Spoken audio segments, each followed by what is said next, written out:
დღეს დავახასიათებთ ლექსის ისეთ მნიშვნელოვან ფაქტორს და სპეციფიკურ ფაქტორს, როგორიც არის ევფონია.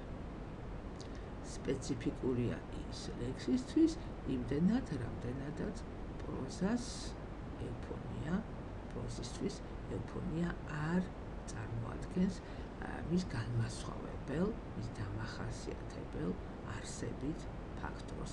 ლექსისთვის კი ევფონია უმნიშვნელოვანესია, არსებითია. ევფონია, ბგერწერა, ბგერითი ორგანიზება, ინსტრუმენტირება, ეს ყველაფერი არის სინონიმური ცნებები და აღნიშნავს ლექსითი მეტყველების კეთილხმოვანებას. ლექსის ევფონია ეფუძნება ამა თუ იმ ენის ფონეტიკურ მონაცემებს და ამ მხრივ ენები, ისევე როგორც ამ ენებზე შექმნილი ლექსითი ტექსტები, მკვეთრად განსხვავდება ერთმანეთისგან.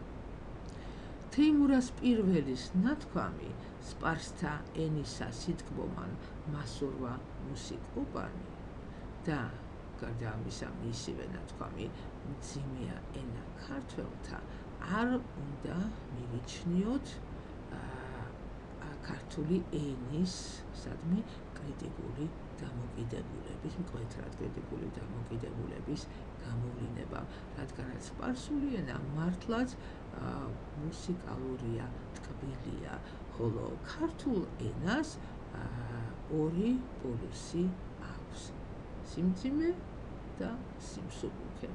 ისეთი სიტყვის გვერდით, როგორიც არის საამო, ხდება ისეთი ქართული სიტყვები, როგორებიც არის გობრცქვნის, გობრდღნის და სხვანი.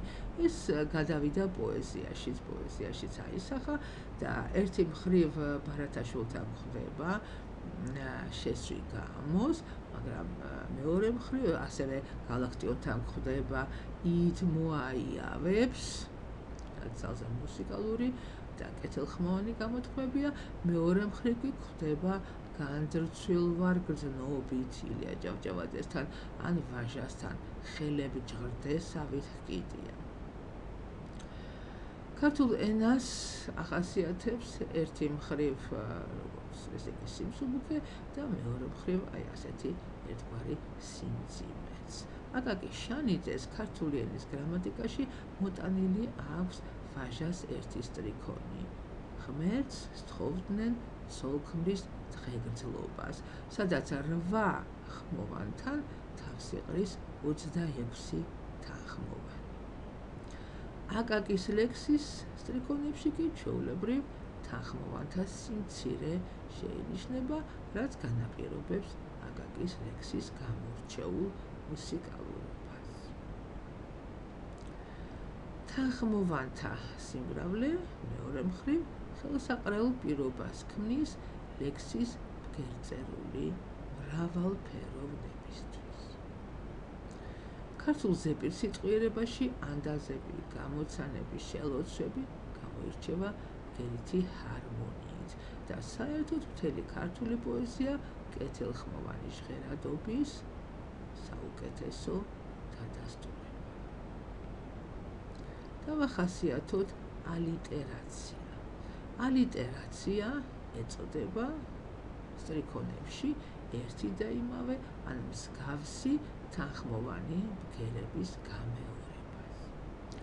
ალიტერაციას აქვს თავისი სახეობები, რომელთაგან ყველაზე მარტივია ბგერათა წყვილეულების გამეორება, ცვარნიციურნი, უგნურმა თაგუნამ და სხვანი. ხდება ასევე ალიტერაციული სამეულები, მტერსა მოყრულად მოსულსა აკაკისთან, ან ჭორმეშელ ჭიელ ბიჭებსა ვაჟასთან. საინტერესოა ეგრეთ წოდებული კიბური ალიტერაციები, როდესაც ერთი სტრიქონის ბოლო ბგერწერის მიხედვით უკავშირდება მეორის დასაწყისს. მაგალითად, ჩვენ ხომ სიმების სისუსტემ სინათლე დაგვიბნევა. აკაკისთან ან იოსებ გრიშაშვილთან. შენ აგიხსნია ბევრი ქარაგმა, ქორონიკონის, კენტი და ლუწი. ზოგჯერ ალიტერაცია ჯაჭვისებულია. სტრიქონის პირველი სიტყვა ერთი და იმავე თანხმოვნის მეორესთან არის შეკრული, მეორე მესამესთან.